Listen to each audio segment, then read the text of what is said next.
자, 이전 영상에서 파동의 굴절에 관한 일반적 법칙을 유도해 봤어요. 그런데 이 굴절에 관한 건, 굴절이 일어날 때는 굴절은 다시 또 두 가지로 나눠져요.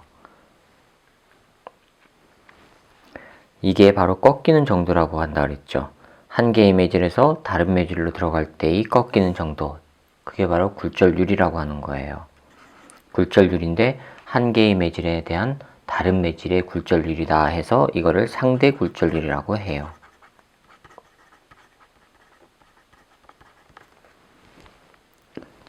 즉, 이 그림에서 보자면 첫 번째 매질에서 두 번째 매질로 갈 때, 즉 소환 매질에서 밀환 매질로 갈 때, 소환 매질에서 밀환 매질로 갈 때, 소환 매질에서 밀환 매질로 갈 때, 또는 I 매질에서 R 매질로 갈 때, 제가 지금 소환 매질의 기호를 I라고 썼고요. 밀환 매질에서의 기호를 R이라고 통일을 시켰어요. 따라서 소환 매질 I 매질에서 밀환 매질 R 매질로 갈 때, I 매질에서 R 매질로 갈 때의 상대 굴절률이 이렇게 표현이 된다라고 지금 나왔습니다. 즉 소환 매질에서 밀환 매질로 가죠. 즉 입사 매질, 굴절 매질이란 말이에요. I는 입사, 요 R은 굴절 쪽이에요.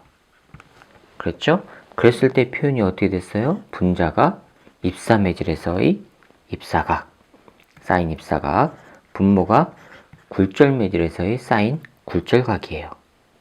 그렇죠? 이거를 빠르기로 하면은 VI, 입사 매질에서의 파이 전파 속력 I, 굴절 매질에서의 파이 전파 속력 VR, 이렇게 표현이 됐단 말이에요. 됐습니까? 이거를 입사 매질에 대한 굴절 매질의 상대 굴절률이다 라고 표현을 해요. 즉 1매질에 대한 2매질의 상대 굴절률, 이거를 숫자로 하면 어떻게 되겠어요? N 1매질에 대한 2매질의 상대 굴절률은 사인 입사 1매질의 각, 그 다음에 사인 굴절 2매질에서의 굴절, 그렇죠? 1매질에서의 빠르기, 2매질에서의 빠르기, 이렇게 표현이 되겠죠. 됐습니까?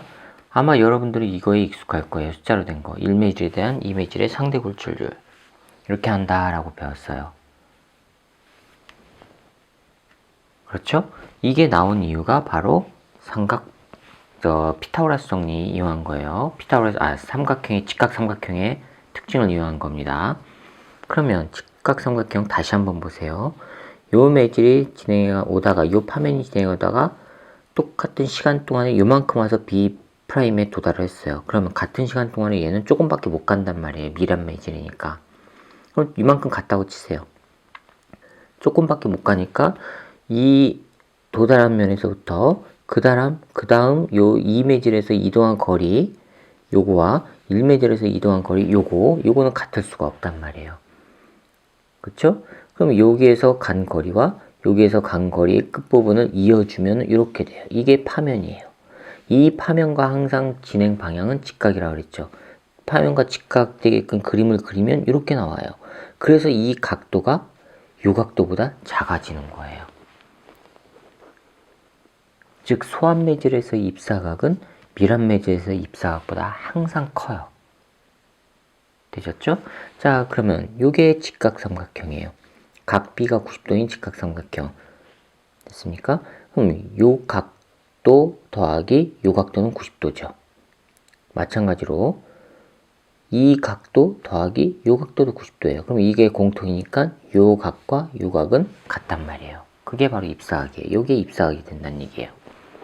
그러면 이 삼각형에서 여기가 90도니까 요거 더하기 이거는 90도예요. 그렇죠?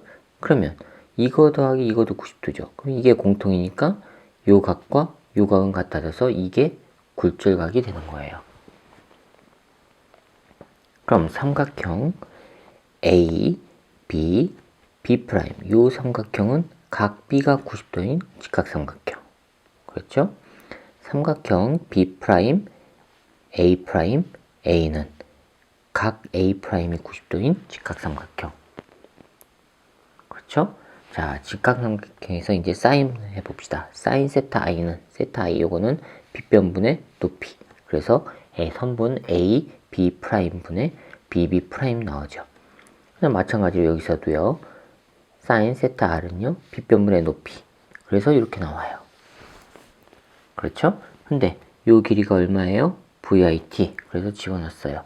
이 길이가 VRT. 그래서 집어넣었어요. 그리고 나서 AB에 관해서 표현을 하면 이렇게 바뀌고 이거는 이렇게 바뀌어요. 그럼 AB가 같으니까 오른쪽도 같아야 되죠. 그래서 같다고 놓고 하니까 최종적으로 이 식이 만들어진단 말이에요. 그렇죠? 자, 그럼 여기다 이제 집어넣어 봅시다. 여기다 집어넣으면요. V는 파동의 속력에서 V는 F람다죠? 그렇죠? 자, N, I, R. 요거는 사인, 세타, 입사, 그 다음에 사인, 세타, 굴절. 입사 매질에서의 빠르기, 굴절 매질에서의 빠르기. 근데 V는 F람다죠. 입사 매질에서의 진동수 곱하기 입사 매질에서의 파장. 그렇죠? 진동수 파장이잖아요. 자, 그 다음에 굴절 매질에서의 진동수, 굴절 매질에서의 파장이에요. 자, 근데 여기서 이제 중요한 게 하나가 있어요. 파가 진행할 때, 파1에서 생긴 그 진동수는 다른 매질로 들어갈 때 변하지 않아요. 즉, 진동수는 변하지 않아요.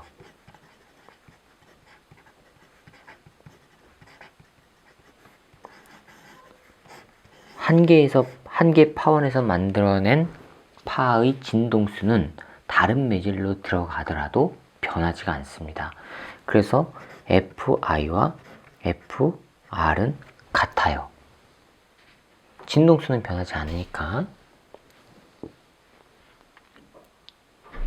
자, 그러면 여기다 집어넣으면 뭐가 돼요? 람다 I, 람다 R 이렇게 나와요. 여기다 숫자로 쓴다면 람다 1, 람다 2 이렇게 나오죠. 그럼 이 식을 잘 보세요. 분자는 항상 입사 매질과 관련 있고 분모는 항상 굴절 매질 쪽과 관련 있죠. 그렇죠? 자, 이게 상대 굴절비라고 하는 거예요.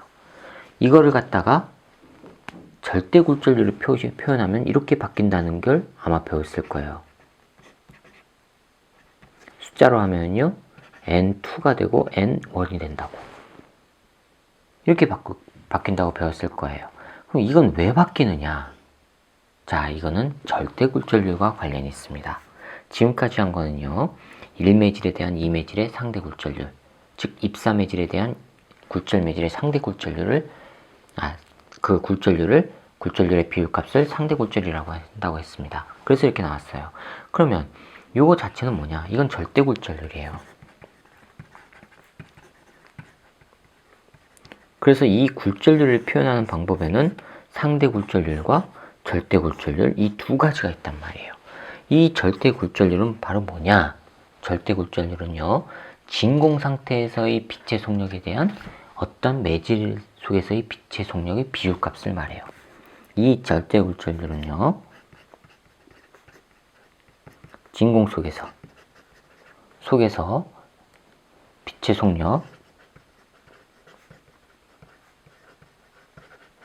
속력에 대한 다른 매질 속에서 빛의 속력의 비율값을 말해요. 진공성에서 빛의 속력 이거를 C라고 하고 다른 매질에서의 빛의 속력 이거를 V라고 하면 이 C에 대한 V 요거의 비율값 이거를 절대 굴절률이라고 해요.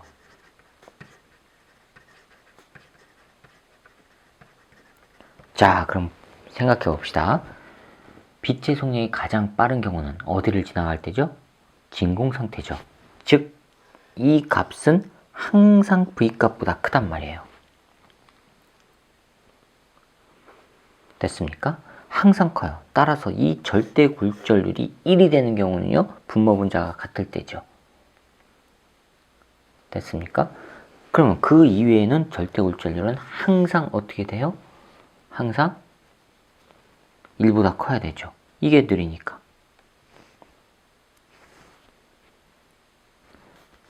그래서 진공 속에서의 절대 굴절률은 항상 1이고요. 다른 매질 속에서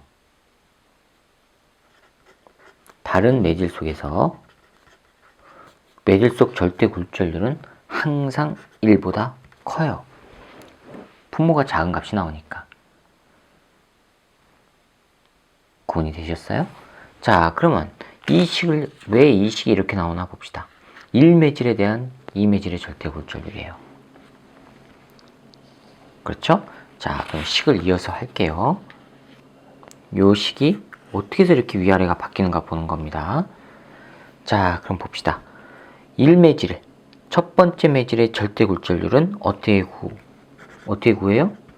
첫 번째 매질의 절대 굴절률은 진공 속에서의 빛의 속력에 대한 그 매질에서의 속력이라고 했죠. 어떤 매질에서의 빛의 속력 이렇게 나왔죠. 그럼 여기서 VI가 뭐가 돼요? VI는 NI분의 C예요. 그쵸? 마찬가지로 굴절 매질의 절대 굴절률은 진공 속에서의 빛의 속력 나누기 그 굴절 매질에서의 빛의 속력 R 이렇게 나와요. 그럼 여기서 VR은 NR분의 C예요. 그렇죠? 자, 그걸 여기다 집어넣는 거예요. NIR은 사인 세타 I 나누기 사인 세타 R, 요거는 VI 나누기 VR이었죠? 자, 이거는 람다 I 나누기 람다 R이었고요. VI 대신에 이거 넣어볼게요. 그러면 NI분의 C, 이거 넣으면은 NR분의 C, 이거 약분되고 뭐가 돼요? NI분의 NR, 분모 분자가 바뀌었죠. 여기는 항상 분자가 입사 쪽이었는데 절대 굴절률 하니까는 입사 쪽이 분모로 갔단 말이에요. 그렇죠? 여기는 분모가 항상 굴절 매질 쪽 값이었는데 절대 굴절률 쪽으로 하니까 분자로 갔단 말이에요. 그래서 이게 뒤바뀐 형태가 그래서 나온 겁니다. 절대 굴절률이라고 하는 정의 때문에 이렇게 뒤바뀐 형태가 나와요. 무슨 말인지 이해가 되셨어요?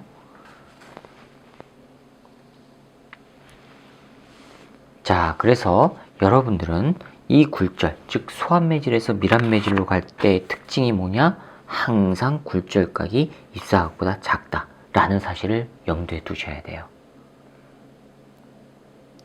항상 소환매질이 법선과 이루는 각도가 크다. 그거는 머릿속에 넣어두셔야 됩니다. 되셨습니까? 자, 이렇게 해서 굴절 법칙, 일반적인 굴절 법칙에 대해서 살펴봤습니다. 다음 영상에서 그 다음 내용을 살펴보도록 하겠습니다. 수고하셨습니다.